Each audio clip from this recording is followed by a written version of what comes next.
सभी को सादर जय जयंत। 10 लक्षण के उपलक्ष्य में आज तीसरा दिवस और तीसरे धर्म की चर्चा प्रारंभ हुई। आज उत्तम आर्जव का दिन है। उत्तम आर्जव भी उत्तम क्षमा और उत्तम मार्ग की तरह आत्मा का भी एक धर्म है। उत्तम आर्जव में जो उत्तम शब्द रहा है वो सम्यक दर्शन की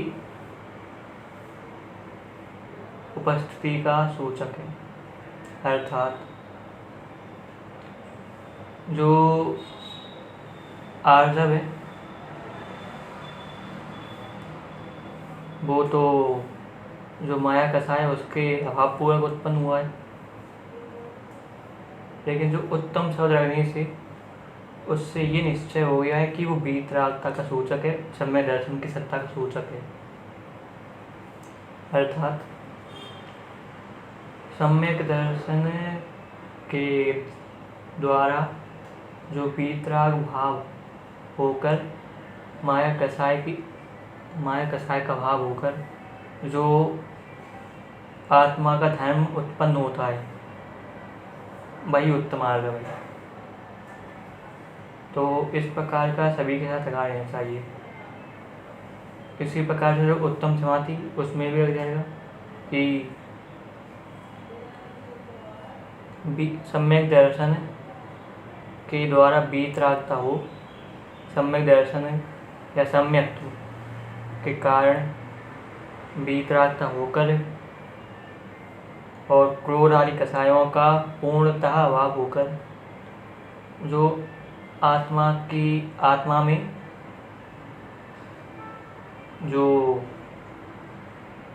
क्षमा स्वभाव उत्पन्न होता है अथवा निखर कर आता है बाहर, तब जो धर्म उत्पन्न होता है वो क्षमा धर्म में ऐसा ही सभी के साथ लगा रहना चाहिए।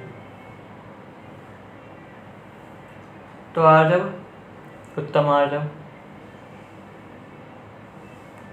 एक क्या कहें कि जो तीसरी नंबर की कसाय माया कसाय उसके विपरीत का है, अर्थात आर्जव के भाव पूर्वक माया कसाय होती है। अर्थात आत्मा का जो स्वभाव है, जो आर्जव स्वभावी आत्मा है अथवा आर्जव स्वभावी जो आत्मा का रक्षण है, तो जब उस रक्षण का अभाव होता है अथवा वो रक्षण जब विकारी भाव से दब जाता है, विकारी भाव के कारण जब दब जाता है तब जो कसाय उत्पन्न होती है वो माया कसाय है। इसलिए मोटा तौर पर कह रहे थे कि आर्जव के अभाव पूर्वक माया कसाय उत्पन्न होती है, परंतु आत्मा में आर्जव आदि लक्षणों का अभाव कभी होता ही नहीं है। वो जो आत्मा के जो विकारी भाव हैं उनके कारण जब वो दब जाती हैं, निखर कर बाहर नहीं आ पाती, तब वो कसाय उत्पन्न होती हैं और ये उत्पन्न नहीं हो पाती है, इसलिए इनके अभाव पूर्वक कसाय उत्पन्न होती हैं, ऐसा कहा जाता है। तो आर्जव का शाब्दिक अर्थ ऋजो भाव आर्जवम, ऋजुता अर्थात सरलता का नाम आर्जव, सरलता का नाम आर्जव। सरलता अर्थात आसानी नहीं, किसी का व्यवहार के ऊपर ये लगाना है कि किसी का व्यवहार बहुत सरल है, वो किसी से भी ऐसा व्यवहार नहीं करता जिससे उसको खेद उत्पन्न हो जाए। उसकी वाणी जब बाहर निकलती है तो एकदम शांत स्वभाव, सरल स्वभाव में बाहर निकलती है।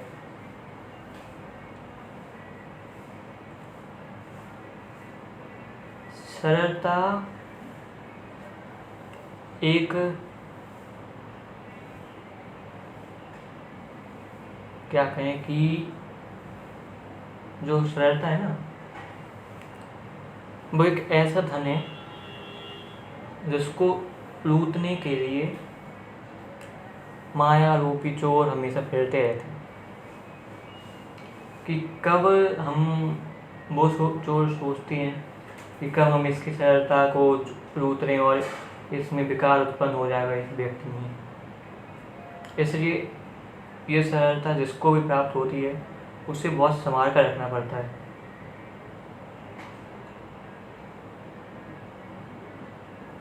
क्योंकि ये संसार है। संसार में हर प्रकार के व्यक्ति मिलते हैं और वो प्रत्येक व्यक्ति को अपने जैसे बनाने का प्रयास करते हैं, और जो अच्छे व्यक्ति होते हैं उनको तो बहुत अधिक। इसलिए जो भी सरल व्यक्ति होती हैं वो इस सरलता के भाव को बहुत संभाल कर रखते हैं कि उनसे ये जो सरलता रूपी जो गुप्त धन है वो कभी भी गायब ना हो जाए, वो कभी भी चला ना जाए उनसे दूर। इसलिए तो सरलता का नाम आर्जव है। सरलता व्यवहार में भी होती है, और जब व्यवहार में सरलता आती है तो व्यक्ति स्वयं सरल हो जाता है। उसके साथ रहकर आपको ऐसा नहीं लगेगा कि वो कुछ गलत कर रहा है। आपको एकदम एक सरल सी वाइब आएगी, एक सरल सी ध्वनि तरंग जैसी आती है ना, ध्वनि तरंग हमारे कानों में पड़ती है तब हमें ध्वनि सुनाई देती है। तो उसी प्रकार से सरल व्यक्ति से भी इसी प्रकार की एक तरंग आएगी जो आपके दिल पर अथवा आपके शरीर पर जब पड़ेगी, जब आपके शरीर को स्पर्श करेगी तब जो आपको महसूस होगा वो तो इतना अधिक व्याख्या नहीं कर सकते। वो ऐसी रत्न अपनों को प्राप्त हो जाता है, अपनों को ऐसा लगता है कि कुछ ऐसा रत्न प्राप्त हो गया उसके साथ रहकर।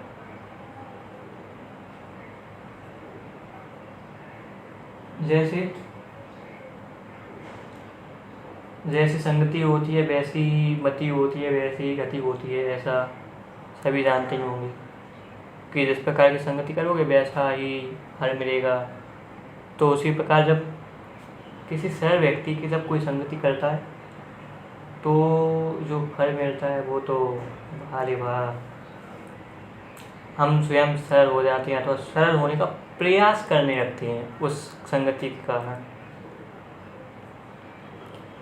और जब किसी मायाचारी व्यक्ति के जो सरलता से बिल्कुल उल्टा है, जो किसी मायाचारी व्यक्ति के साथ रहती हैं तो माया में बहुत अधिक निपुण हो जाती हैं। किसी को कैसे परेशान किया जाए ऐसा सोचने लगते कि मैं इसको कैसे परेशान कर सकता हूँ, आदि आदि बातें। तो जो सरलता का नाम आर्जव है, इसकी जो विरोधी होती है वो विरोधी कसा है, माया होती है। तो इससे स्पष्ट होता है कि सरलता का नाम आर्जव तो कुटिलता का नाम माया होगा, ऐसा कह सकते हैं। क्योंकि सरलता जिसका यदि आसान रूप से उदाहरण लेते हैं तो कठिन, और सरल व्यवहार लेती हैं तो कुटिल व्यवहार, किसी के साथ छल कपट करने वाला व्यवहार, किसी को हमें समझने में बहुत देर लग जाए ऐसा व्यवहार।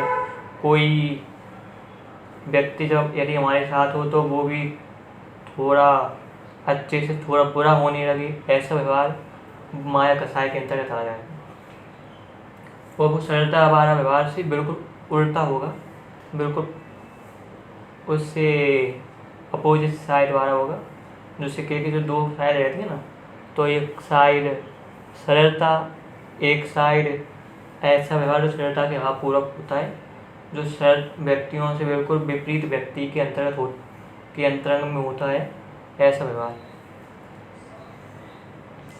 तो माया कसाय के अभाव को आर्जव कहते हैं, अथवा जब माया कसाय का अंतरंग में पूर्ण रूप से अभाव हो जाता है, तब जो उत्पन्न होता है हमारे अंतरंग में, वो आर्जव धर्म है।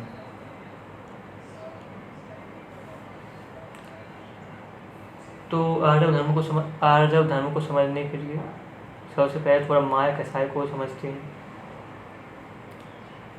माया कसाय, जिसका सामान्य से परिभाषा देखें तो धोखेधड़ी को अथवा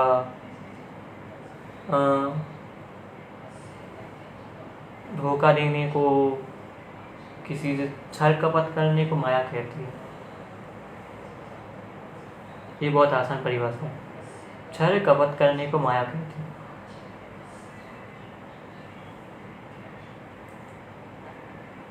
तो जो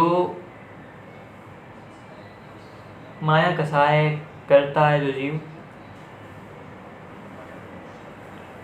वो बहुत ही टेढ़ा व्यक्ति होता है। टेढ़ी खीर, आपने सुना होगा, टेढ़ी खीर। तो वो बहुत टेढ़ा व्यक्ति होता है। उसे कुत्ते की पूंछ की तरह उसे सीधा करना बहुत मुश्किल होता है, कि हम चाहें कि उसमें भी वो सरलता का भाव आ जाए, लेकिन वो व्यक्ति किसी अपने के लिए वो सरलता का भाव आने का नाटक करेगा, अर्थात वो मायाचारी ही करेगा, चाहे आप कितनी ही कोशिश कर लो। जब तक उसके परिणाम श्वास से बदल नहीं जाते, श्वास में ही उसका जब रमण नहीं होगा, तब तक उसका माया कसाय कभी भी हीन नहीं हो पाएगा, कभी उसका भाव नहीं हो पाएगा। अर्थात जो सरलता है वो अंतरंग से आती है। किसी परद्रव्य के निमित्त पूर्वक आ जाए वो अलग बात है, लेकिन जो सच्ची सरलता है वो अंतरंग से ही आती है। यदि आप चाहते हो कि मैं उस मायाचारी व्यक्ति के जो माया है उसका अभाव कर सरलता उत्पन्न कर लूँ, तो ऐसा कभी नहीं हो सकता, क्योंकि वो मायाचारी व्यक्ति माया करता है मात्र, तो वो माया करने में, छल कपट करने में इतना निपुण होता है कि वो सरल व्यक्ति बन गया है। ऐसा छल भी आपके साथ करेगा, तो उसे मायाचारी से सरल व्यक्ति बनाना बहुत कठिन है, बहुत ही अधिक मुश्किल है, उसे असंभव एक तरीके से मान सकते हैं, जब तक उसके अंतरंग में वो तरंग नहीं जाएगी कि मैं मायाचार क्यों कर रहा हूँ, मेरा स्वभाव तो ये है ही नहीं, मैं तो शुद्ध बुद्ध एक परमात्मा हूँ, मेरा पर से कुछ संबंध ही नहीं है। जब तक ये उसके अंतरंग में ध्वनि जाएगी ही नहीं, जब तक उसके अंतरंग में जब तक वो लीन नहीं होगा, अंतरंग को जब तक समझेगा नहीं कि वो शुद्ध है, वो बुद्ध है, वो एक, वो अखंड है, उसका पर द्रव्य से कुछ संबंध ही नहीं है, जब तक ये समझेगा ही नहीं, तब तक आप चाहे कितनी कोशिश कर लो, तब तक वो सच्चे रूप से सरल व्यक्ति बन नहीं सकता। लेकिन इसका ये मतलब नहीं कि हम कोशिश करना छोड़ दें, कोशिश तो करते रहना चाहिए। क्या पता कब उसके कार्य अवधि पके और कब उसका पुरुषार्थ जगे और हमारे निमित्त पूर्वक वो मायाचारी सरल व्यक्ति बन जाए, सम्यक दृष्टि हो जाए, क्या पता कब। इसलिए कोशिश तो पुरुषार्थ तो हमेशा करते रहना चाहिए। तो ये तो हुई थोड़ी सी मायाचारी की बात कि वो कभी भी सहज सरल व्यवहार नहीं कर सकता किसी के साथ। वो कुछ ना कुछ तो मायाचारी करेगा ही, चाहे वचन में करेगा चाहे काया से करेगा, वो कुछ ना कुछ मायाचारी तो करेगा ही। इसलिए वो सरल सहज स्वभाव किसी के साथ नहीं कर सकता। तो थोड़ा पंडित तोरमर्जी के द्वारा मायाचार की प्रवृत्ति कैसी होती है थोड़ा इसे देखते हैं।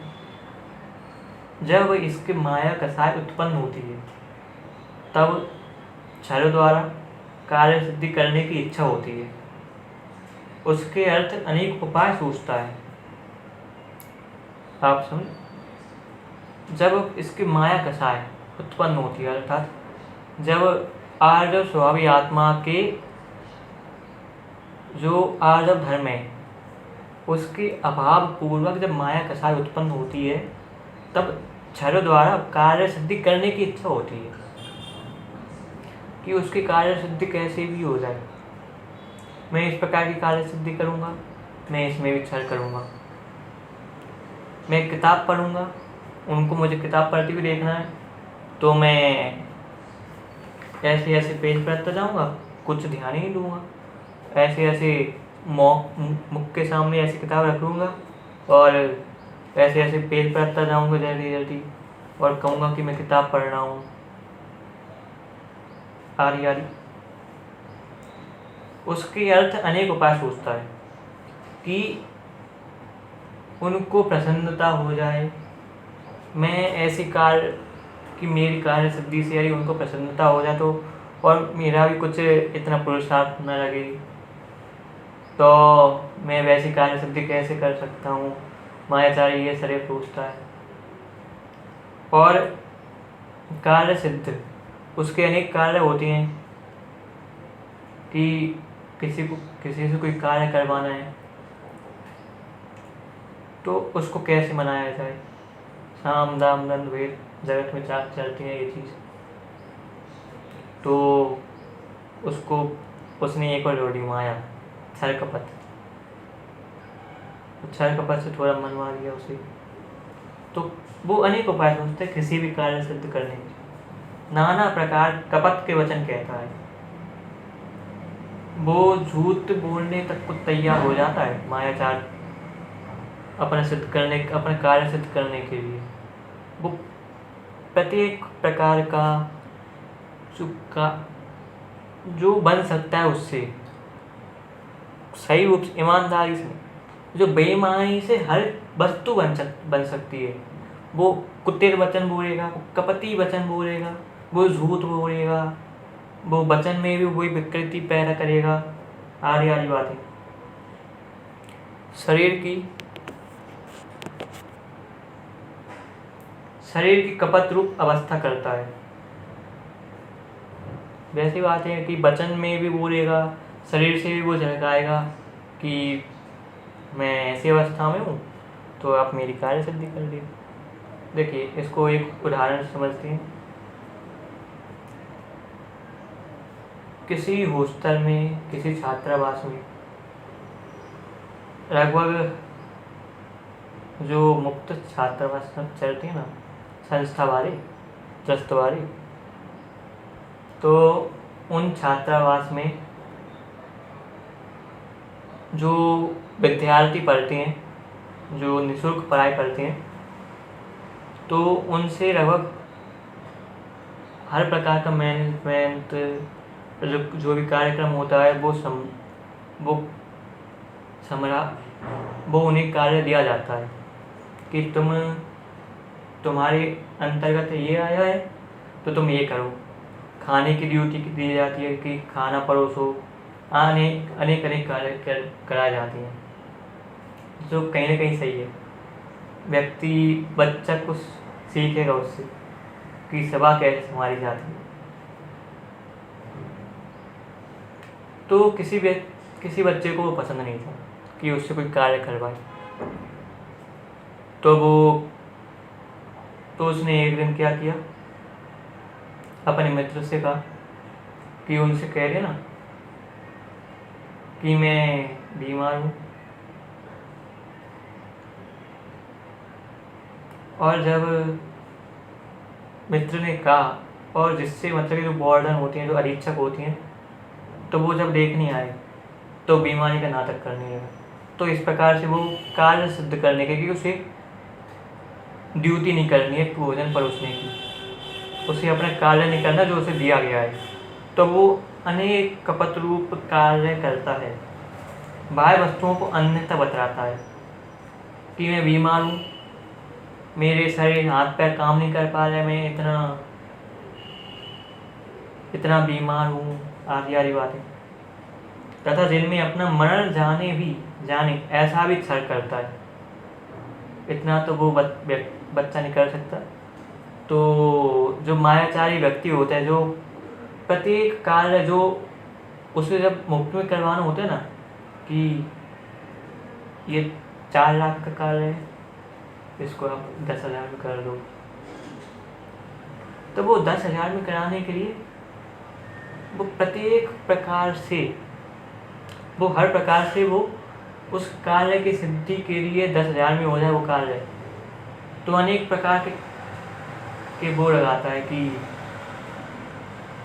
अनेक प्रकार की छल कपट करता है।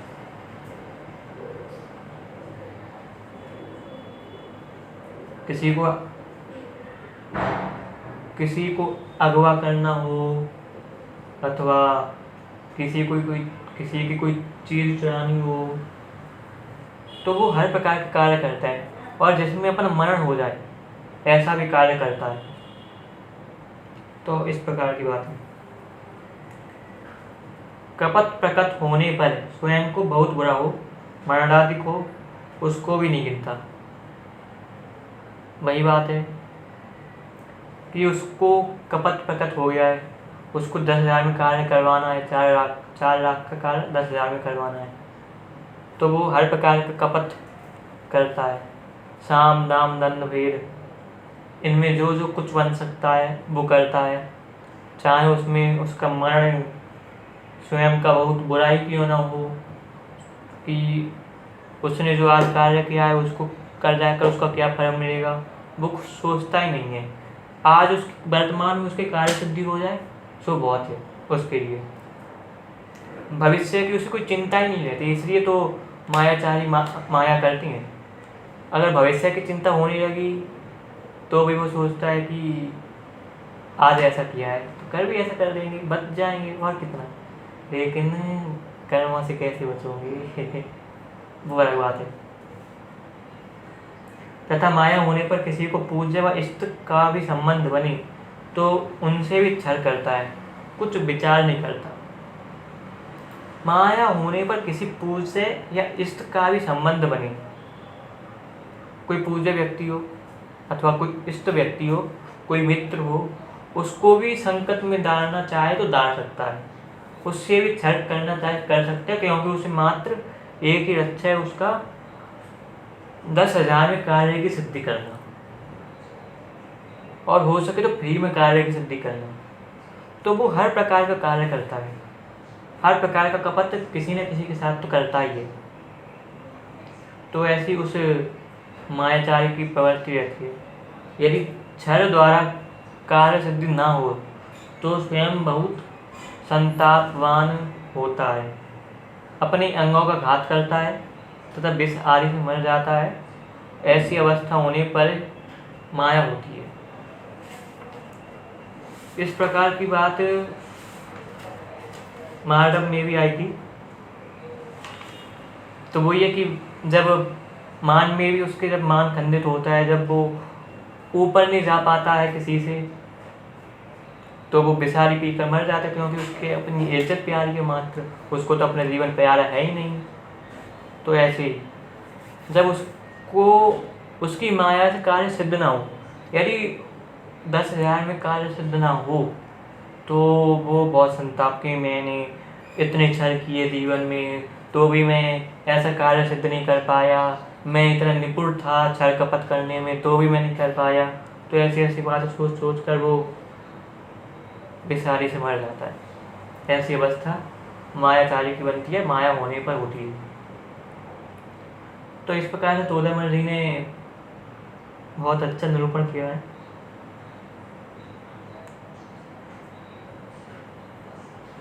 लेकिन यहाँ पर एक बात आती है,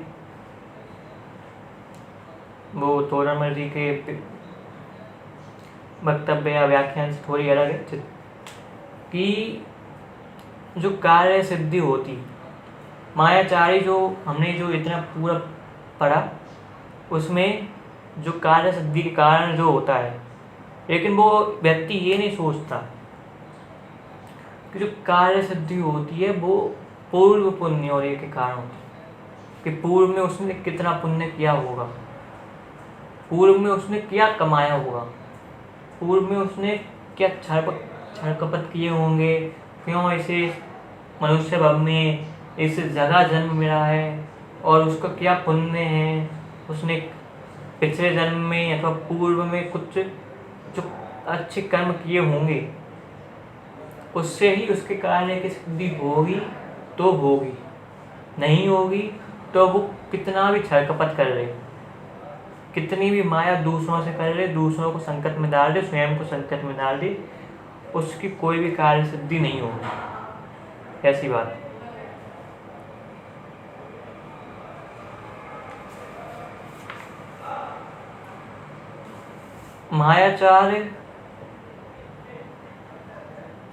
मायाचार के लिए एक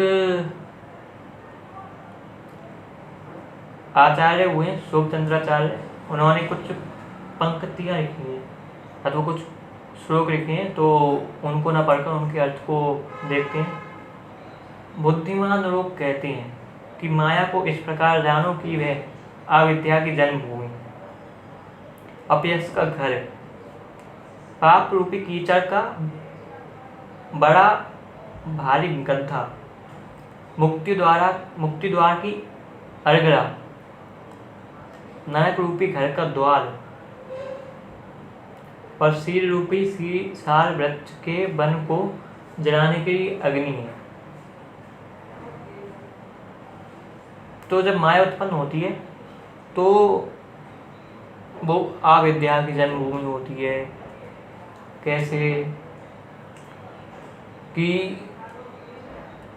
मायाचारी व्यक्ति अविद्या की जन्मभूमि, कैसे कि मायाचारी व्यक्ति चाहे कितना ज़्यादा पढ़ा हो, लेकिन यदि उसने ये तय कर लिया कि उसे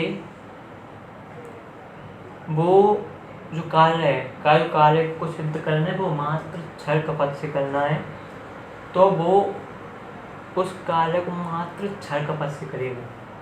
और छल कपट में क्या क्या हो सकता है, क्या क्या नहीं हो सकता है, क्या क्या वो अपना विद्या तो कुछ लगाएगा ही नहीं। वो जितना सीखा होगा ना छल कपट, जितना वो करके आया होगा, उससे जितना छल कपट उसको आ गया होगा, मात्र उसको ही लगाएगा कि मैंने ऐसा किया था, मैं फिर से ऐसा कर लूँगा, मैंने वैसा किया था, मैं फिर से वैसा कर लूँगा। वो अपनी कुछ विद्या लगाएगा ही नहीं कि इस प्रकार से ईमानदारी पूर्वक वो कार्य सिद्ध हो सकता है। वो ऐसा कुछ करेगा ही नहीं। अपयश का घर, और जब उसका जो छल कपट खुलता है तो परिणाम रूप उसको अपयश प्राप्त होता है। कोई भी व्यक्ति इस संसार में, कोई भी उसको यश प्रदान नहीं करता, ई बढ़िया तुमने छल कपट किया था और तुम्हारा कार्य सिद्ध हो गया। एक प्रकार से कहें तो कार्य सिद्ध होता है तब व्यक्ति उसकी प्रशंसा करते हैं, और कोई व्यक्ति ऐसे होते हैं जो मात्र प्रशंसा के लिए वो छल कपट करते हैं, वो कार्य सिद्ध करते हैं। कि एक उदाहरण से देते हैं, कोई प्रतियोगिता चल रही है,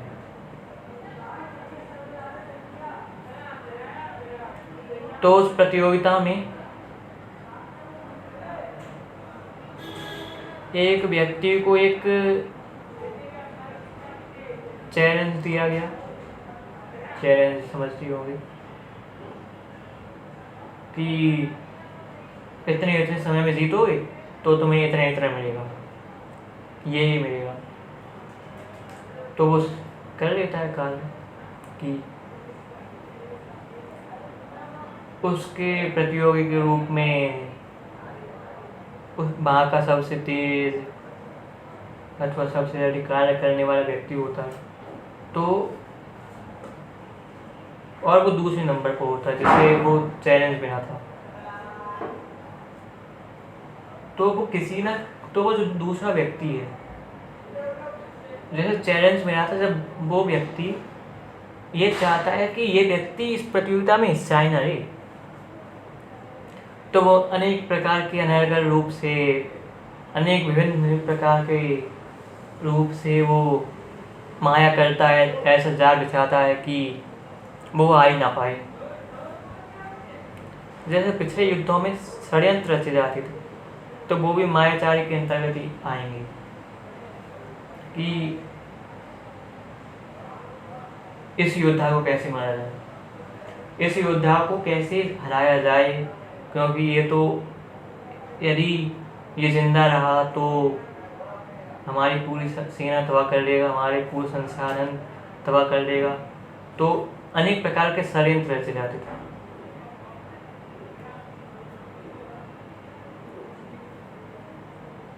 और वो षड्यंत्र भी जब षड्यंत्र खुलते थे, जब सबके सामने वो राज आते थे कि इसको इस प्रकार की मायाचारी से मारा गया है, सही युद्ध में मारा ही नहीं गया, कि जब वो रात को सो रहा था तब कोई सैनिक गया और उसे मार दिया, उसे समाप्त कर दिया। तो जब ये षड्यंत्र खुलता है तब जो अपयश होता है, उसी प्रकार का अपयश उस प्रतियोगिता के जीतने पर उस प्रतियोगी का होता है, जब जो प्रतियोगी को जब प्राप्त हो जाता है कि उसके कार्य की सिद्धि हो जाती है, वो उस उतने समय में जीत जाता है, कि वो उतने समय में जीत जाता है और उसको वो प्राप्त हो जाता है जो उसके जीतने के लिए उससे कहा गया था। लेकिन जब वो सीक्रेट अथवा जो वो षड्यंत्र सभी के सामने प्रकट होता है कि इसने ऐसा ऐसा किया था, इसलिए वो अपयश का घर है। जब भी वो मायाचारी का माया खुलेगी, सभी के सामने चारों ओर से जब सामने आएगी, तो इतना अपयश होगा कोई समझ नहीं सकता, कोई उससे बात नहीं करेगा, हो सकता है उसे दोबारा प्रतियोगिता में भाग ही ना लिया जाने दे, ऐसी बात है। पाप रूपी कीचड़ का बड़ा भारी गड्ढा, कि जो वो मायाचारी करता है उसे लगता है कोई नहीं देखता, लेकिन दो लोग होते हैं जो उसे देख रहे होते हैं, एक तो सिद्ध परमात्मा स्वयं और एक कर्म जो इस कामार शरीर से बंधे हुए होते हैं। तो जब जैसे जैसे वो भाव करता है, वैसे वैसे कर्म उसके आती हैं, चिपकते हैं, और वैसे वैसे उसको फल मिलता है। और उसको पुण्य तो मिलता ही नहीं है, पुण्य और पाप पे ये सारा जीवन चलता है, तो पुण्य तो उसको मिलता ही नहीं है, पाप ही रखता है, और पाप रखता है तो नरक तिर्यंश गतियों का बंध होता है। वो सोचता है कि मैं ऐसे कार्य करूँगा तो मुझे स्वर्ग आदि की प्राप्ति होगी, लेकिन होता ही नहीं है, क्योंकि छल कपट करने से स्वर्ग आदि की प्राप्ति होने लगी तो ये तो असंभव सी बात हो जाएगी। और मुक्ति द्वार की अलगरा, कि वो मुक्ति द्वार को रोकने वाली, संसार में भटकाने वाली, अनंत संसार का बंद कराने वाली, ऐसी बात है। नरक रूपी द्वार का घर, नरक रूपी घर का द्वार, कि जब उसे पाप होगा, कि जब पाप रूपी कीचड़ में जब वो डूबेगा तो नरक में पहुंचना ही है। यदि ज़्यादा मायाचारी व्यक्ति होगा तो वो नरक रूपी घर का द्वार ही। शील रूपी सार के वृक्ष वन को जलाने के लिए अग्नि है, कि वो अपनी पूरी शीलता जो चाहे कुछ भी हो जाए, मुझे ये कार्य सिद्ध करना ही, चाहे मेरा पूरा मान चला जाए, चाहे मेरा कुछ चला जाए, चाहे मेरा वो चला जाए, कुछ फर्क नहीं है, मुझे कार्य सिद्ध करना है तो करना है। ऐसी बात है। मायाचारी के बारे में एक बात ये प्रसिद्ध है कि जो मायाचारी होता है वो सदा सशंक बना रहता है। जैसे इंग्लिश में एक कहानी थी, द रैट ट्रैप, तो उसमें जो व्यक्ति होता है एक, तो वो कहीं से कुछ चुराता है, धन चुराता है, थोड़ा धन की पोटली चुरा के लाता है। तो जब वो सड़क पर आता है तो वो सशंक बना रहता है कि यहाँ पर पुलिस तो नहीं है कि जो मुझे पकड़ लेगी, यहाँ पर कुछ लोग तो नहीं है जो मुझे पकड़ लेंगे। तो वो वन में चला जाता है। तो ऐसे ही वो सशंक बना रहता है कि मैंने मायाचारी की है तो मेरी माया खोल तो नहीं जाएगी, सभी के सामने उत्पन्न तो नहीं हो जाएगी, आरी बात है। और वो उस माया को गुप्त, ताकि उसे यदि कोई शंका होती है कि उसकी वो वाली माया खुल रही है, वो वाली माया उसके सभी के सामने आने वाली है, तो वो उस माया को बचाने के लिए कितने ही प्रयास करता है कि वो गुप्त बनी रहे, वरना मेरा तो जीवन ही नष्ट हो जाएगा। ऐसी ऐसी बात है।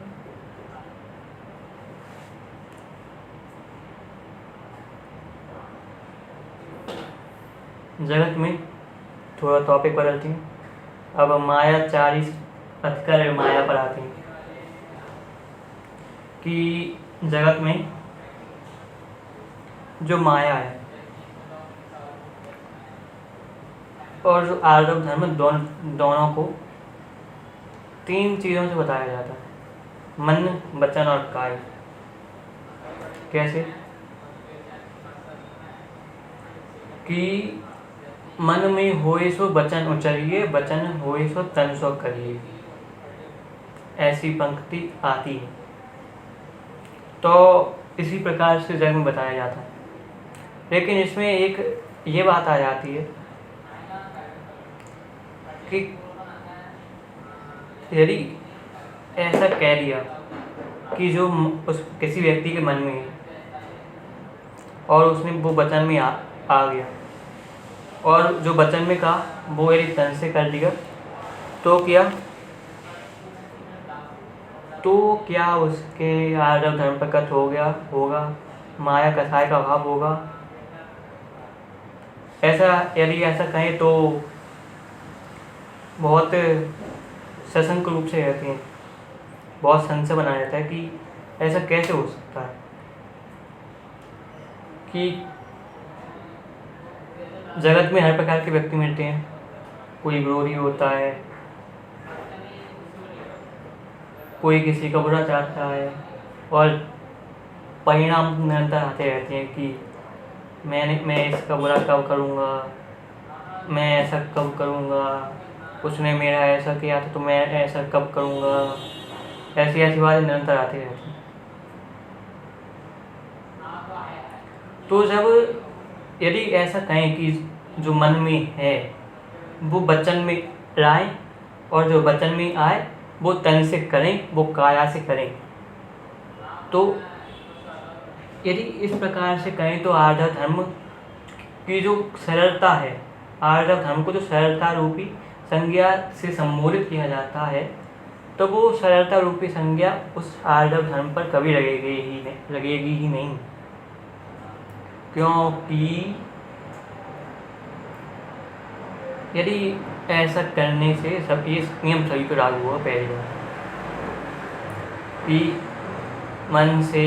मन में होए सो वचन में लाइए, वचन में होए सो काया से करिए, तो आपको आर्य धर्म प्रकट हो जाएगा। तो ये नियम सभी पर लागू होगा, कोई एक व्यक्ति नहीं, क्योंकि जो आर्य धर्म है वो आत्मा का स्वभाव है, और आत्मा में सभी गुण समान हैं, जो पहले देख कर आ चुके हैं। मार्ग बाह्य धर्म में कि सभी लोग समान हैं, सभी लोग पुद्गल के स्कंध हैं, पुद्गल के पिंड हैं, पुद्गल द्रव्य से बनी है। जो आत्मा है वो जीव द्रव्य है, वो सभी समान आत्मा है, सभी के समान गुण हैं, बस क्षयोप समाधि का अंतर है। तो यदि ऐसा कह दिया तो परिणाम तो बहुत सारे निकलते हैं। तो किसी के कुटिल परिणाम आ गए, तो यदि किसी के मन में कुटिल परिणाम आए और उसने उन कुटिल परिणामों को वचन में लाया, कि उदाहरण है किसी व्यक्ति ने किसी का बुरा किया था,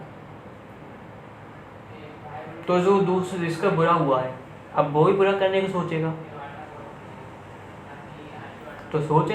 तो उसने उसे गाली दी उस व्यक्ति को, और गाली दी, और जो वचन में आया या फिर जैसी भी विकृति उसने वचन में लाई, तो वैसा ही उसने उसकी पिटाई कर दी, मारपीट कर दी, और दोनों में झगड़ा हो गया।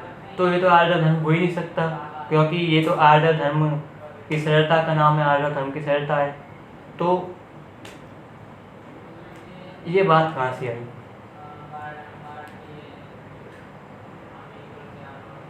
ये बात जगत के लोगों को जो दिखती है, व्यवहार से कह सकते हैं कि व्यवहार में मात्र ही तीन चीज़ दिखती हैं, अथवा 2 चीज़ दिखती हैं। मन वचन का मन में कभी कभी आ जाता है सामने कि तुम ये सबसे ऐसे कहते। तो ये 3 चीज़ें जगत के लोग देख सकते हैं, जान सकते हैं, महसूस कर सकते हैं, एहसास कर सकते हैं। तो इन 3 चीज़ों की एक रूपता ही आर्य धर्म, उन्होंने ऐसा कह दिया है, क्योंकि जो सम्यक दृष्टि जीव होता है उसका मन तो इतना पवित्र होता है कि वो कभी भी मन में कुटिल विचार तो कभी ला ही नहीं सकता। उसके जो जितने भी विचार आएंगे वो पवित्र ही होंगे, और जब पवित्र विचार आएंगे तो वचन में कुटिल भाव आएंगे नहीं, कुटिल वचन वो बोलेगा ही नहीं, और कुटिल वचन वो बोलेगा नहीं तो तन से भी काया से भी वो कुटिल परिणाम नहीं करेगा, कुटिल क्रियाएं नहीं करेगा, किसी को मारेगा नहीं, किसी को दातेगा नहीं, आदि बातें।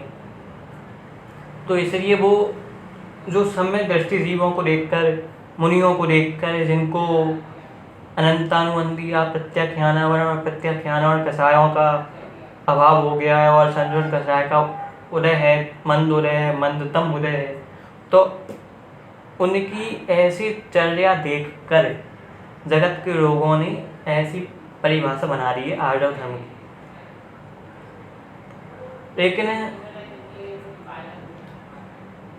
ये जो आर्य धर्म की परिभाषा है वो ऐसे लोगों पर ही लागू होती है, जैसा कि अभी बताया, सम्यक दृष्टि जीव, जिनका मन अति पवित्र हो चुका है, कि इतना पवित्र हो चुका है कि यदि वो किसी को छू रहे तो वो भी पवित्र हो जाए, इतना पवित्र जिनका शरीर हो चुका है, मन इतना पवित्र, वाणी इतनी पवित्र हो चुकी है, उन पर ये परिभाषा लागू होती है। ऐसी बात।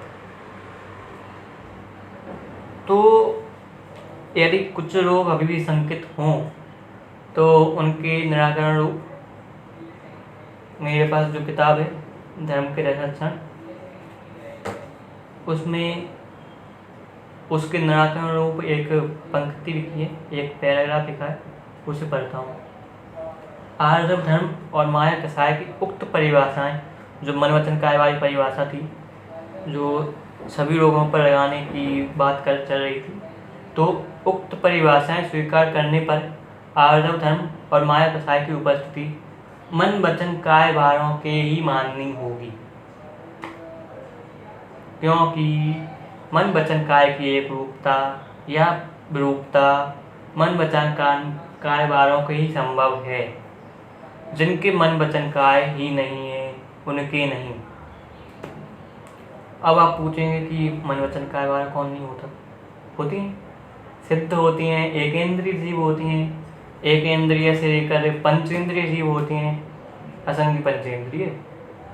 कि सिद्धों के तो मन वचन काय का पूरा भाव हो चुका है, लेकिन आर्जव धर्म आत्मा का है, और आर्जव धर्म आत्मा को होने से सिद्धों में भी वो 10 अक्षर हैं धर्म के, जो आत्मा के अनेक धर्म हैं, उनके जो 10 अक्षर हैं, ये 10 दिन में जो पढ़ेंगे, ये 10 अक्षर उन सिद्धों में भी पाई जाती हैं।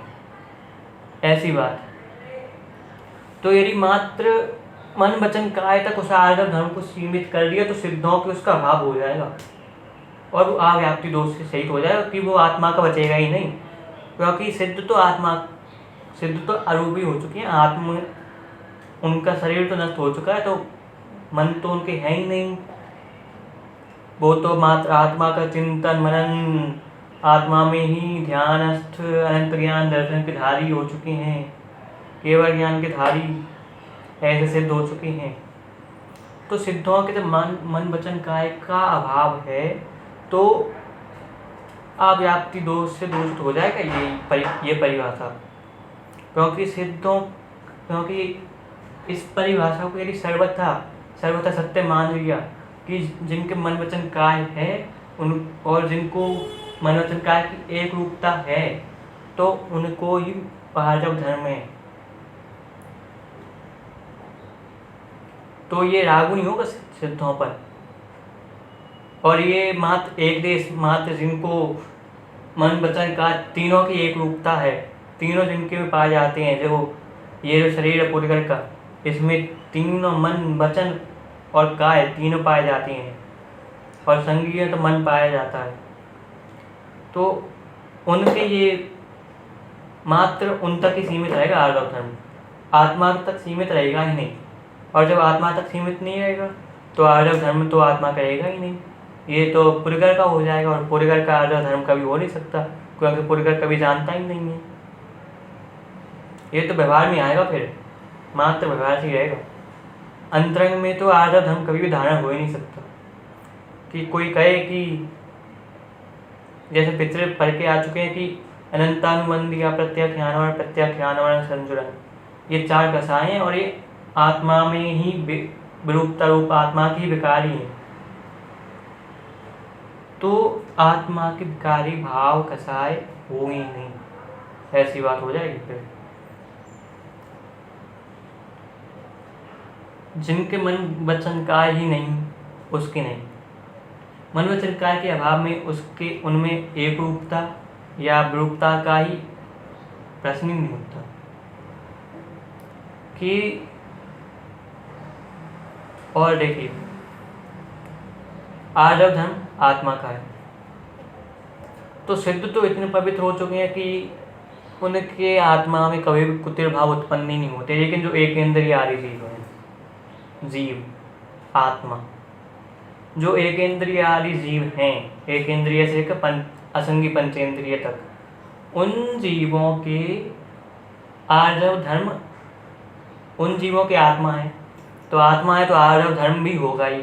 लेकिन उनके आर्जव धर्म प्रकट भी हो सकता है, ऐसा कह सकते हैं।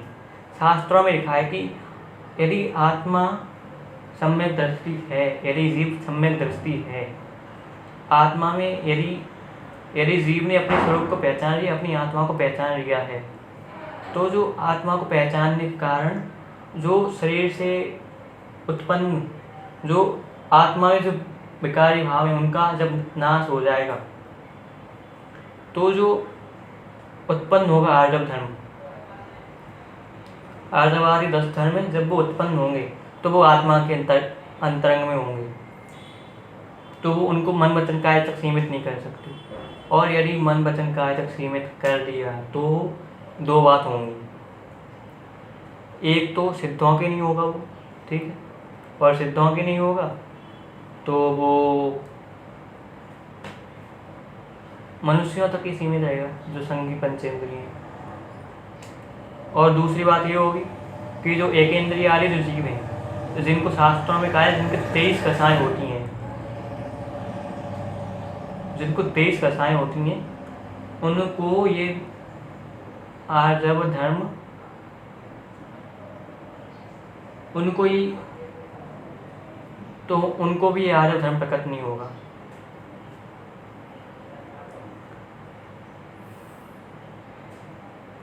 उनकी जो माया कसाय है वो भी उत्पन्न नहीं होगी, क्योंकि माया कसाय भी मन वचन काय की एकरूपता की ओर इशारा करती है। तो उनको ना ही आर्जव धर्म प्रकट होगा और ना ही माया कसाय उत्पन्न होगी। तो इस बात से शास्त्र की बातें झूठी हैं, क्योंकि शास्त्र में कहा है कि उनको 23 कसाएं होती हैं, एक इंद्रिय से असंगी पंचेंद्रिय तक के, अथवा एक इंद्रिय जीवों के 23 कसाएं होती हैं।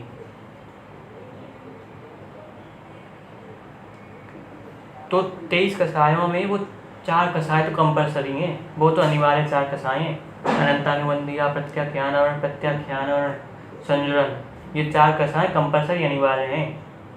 तो जब अनिवार्य ही हैं तो और आपने कह दिया कि माया कसाय और आर्जव धर्म मन वचकाय की एक रूपता या विरूपता के आधार पर कहते हैं, तो और जो एक इंद्रिय जीव हैं उनको 23 कसाएं बताएंगे,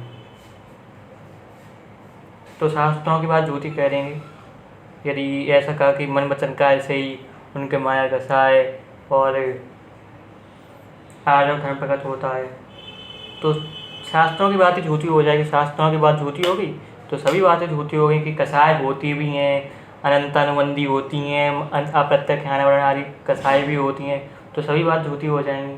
और मात्र बचेगा कि मन वचन काय की एक रूपता या विरूपता बराबर आर्जव धर्म, एक रूपता बराबर आर्जव धर्म और विरूपता बराबर माया कसाय, ये बात हो जाएगी। तो ये तो बिल्कुल निरर्थक बात है, ऐसे बिल्कुल भी नहीं कर सकती।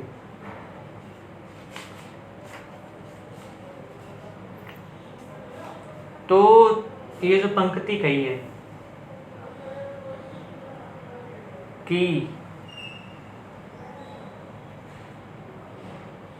मन में होए सो वचन उचरिए, मन वचन होए सो तन सो करिए, ये किसके लिए कही है? तो ये तो जो पहले बात कर चुके हैं कि जिनका मन इतना पवित्र हो चुका है कि उनके मन में कभी कुटिल भाव आएंगे ही नहीं, उनके लिए कहिए। तो हमारे लिए क्या पंक्ति सही होनी चाहिए, ऐसा किताब में लिखा है धर्म के दर्शन आदरणीय डॉक्टर हुकुमचंद जी भारी द्वारा कृत। उसमें उन्होंने लिखा है कि मन में होए सो मन में रखिए, वचन होए सो तन न करिए। कि हमारे लिए जो जिनका मन अभी अपवित्र है, जिनका उतना पवित्र नहीं हो पाया कि जिनको इतना कि उनके मन में कभी कुटिल भाव आएंगे नहीं, अभी हमारा मन उतना पवित्र नहीं हुआ है, तो उन लोगों के लिए ये पंक्ति बिल्कुल ठीक बैठती है कि यदि आपने जो मन में है वो वचन में उचल दिया तो झगड़ा काय क्लेश आदि होगा ही। और यदि मन का मन में रखा तो बाहर में झगड़े की उपस्थिति नहीं होगी, और जब तक वो मन में घूमता रहेगा ना, और आपको जब वो चुभता रहेगा वो चीज़ जब चुभती रहेगी तो उसको दूर करने का भी आप प्रयास करेंगे, तो उसको दूर करने का प्रयास करेंगे और एक दिन वो दूर हो जाएगा और आप भी अपना मन पवित्र बनाने की सोचेंगे कि मैं भी अपने मन इतना पवित्र कर लूँ उन मुनियों की तरह, उन तीर्थंकरों ने जो एक रूपता दिखाई थी, मन वचन काय की इतनी पवित्र रूप से एक रूपता दिखाई थी, मैं भी उनके सदृश बन जाऊँ। तो उसके लिए उनके लिए यह पंक्ति है, मन में हो सो वचन उचरिए। हमारे लिए यही पंक्ति है। तो निष्कर्ष रूप में ये कह सकते हैं कि जो पूजन की पंक्ति है, मन में हो सो वचन उचरिए और वचन हो सो तन सो करिए, ये तो पवित्र मन वालों के लिए, क्योंकि उनको पवित्र मन इतना पवित्र है। और मन में हो सो मन में रखिए, वचन हो सो तन सो न करिए, ये हमारे लिए है। क्योंकि हमारा मन अपवित्र है, और यदि हमने ऊपर वाली पंक्ति अपनाकर मन का वचन में ला दिया तो क्लेश आदि तो होने ही है। और यदि मन का मन में रखा तो बाहर रूप में क्लेश नहीं होंगे, और मन में भी जो भाव थे उनको भी हम पवित्र बनाने की सोचेंगे। ऐसी ऐसी बातें। तो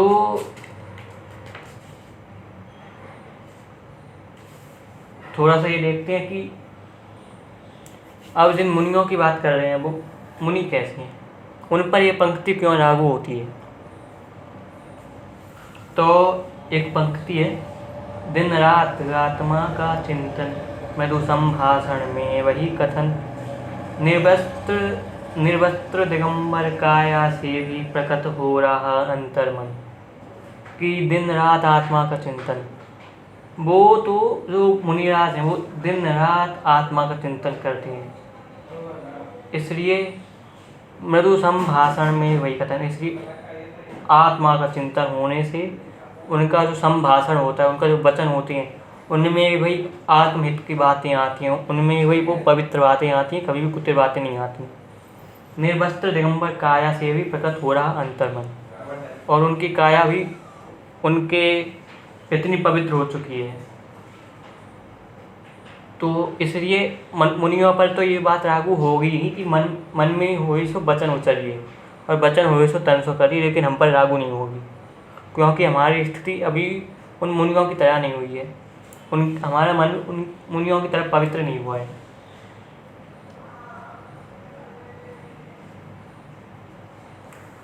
तो निष्कर्ष रूप में ये कह सकते हैं कि मनवचकाय की एक रूपता का नाम आर्य धर्म व्यवहार से कह देती हैं, लेकिन वो सही रूप में नहीं है।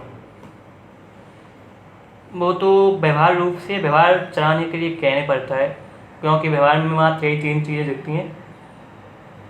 और निश्चय से तो जो आत्मलीन होकर, जो आत्मा का हित जानकर, आत्मलीन होकर, अपनी आत्मा में लीन होकर, अपनी आत्मा में रम कर ध्याय कर अपनी आत्मा को, जो वीतरागता रूप जो धर्म प्रकट होता है, वीतरागता रूप जो धर्म प्रकट होता है, जो आर्जव धर्म प्रकट होता है, जो माया कसाई का अभाव होता है अपने अंतरंग में, तो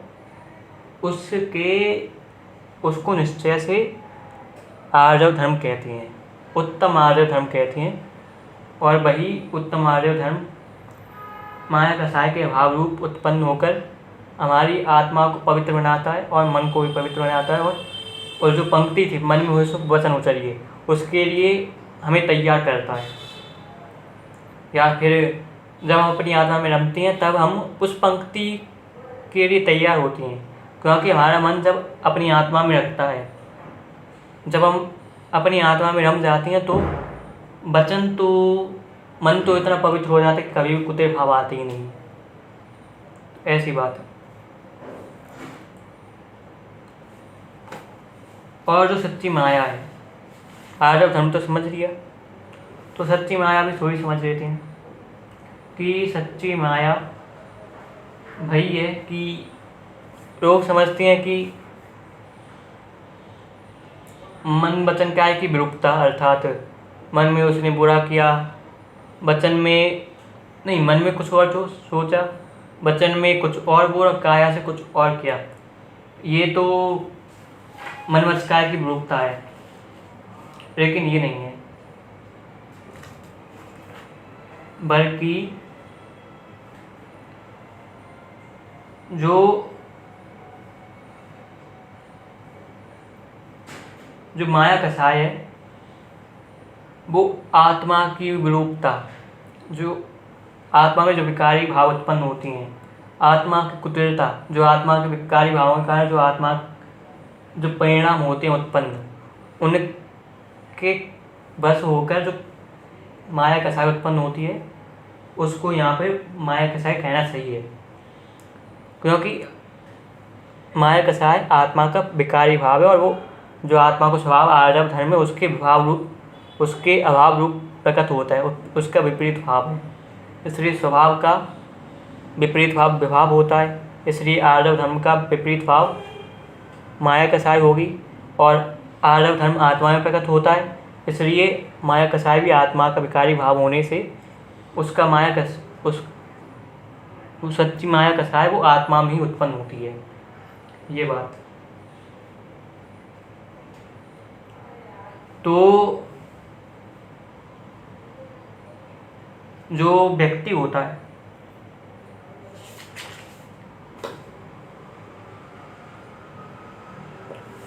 तो हम भी उन्हीं मुनि राजों की तरह जो अनंतानुबंधी चतुष्क हैं, अनंतानुबंधिया प्रत्याख्यान और संजुरन, इन कसायों के अभाव पूर्वक जो माया कसाय का अभाव होता है कि अनंतानुबंधी माया, अप्रत्याख्यानावरण माया, प्रत्याख्यानावरण माया, संजुरन माया, इन चारों के अभाव पूर्वक जो आर्जव धर्म प्रकट होता है उसको प्रकट कर अपनी भूमिका अनुसार, जैसे पिछले पहले समझ चुके हैं कि जितना जितना भूमिका में उत्पन्न होगा उतना उतना आर्जव धर्म प्रकट होगा, कि जितना जितना माया कसाय का भाव होगा, यदि अनंतानुबंधी अप्रत्याख्यान प्रत्याख्यान का भाव हो गया तो संजुरन बचेगा। तो उन तीनों के भाव रूप जो भूमिका अनुसार जो माया कसाय के भाव रूप जो आर्जव धर्म प्रकट होगा वो सच्चा आर्जव धर्म है, वही आर्जव धर्म है। लेकिन वो आर्जव धर्म जब अंतरंग में जाती हैं, जब वीतराग भाव को अपनाती हैं, जब वीतराग भाव को समझती हैं, राग द्वेष को छोड़ने की प्रयास करती हैं, तभी वो भूमिका अनुसार होता है, अन्यथा नहीं। तो हम भी ऐसे माया कसाय को समझें और अपनी आत्मा में लीन हो, तल्लीन हो, सभी प्रकार के माया का अभाव करें और मोक्ष पद को प्राप्त करें इसी मंगल भावना के साथ। जय जिनेंद्र।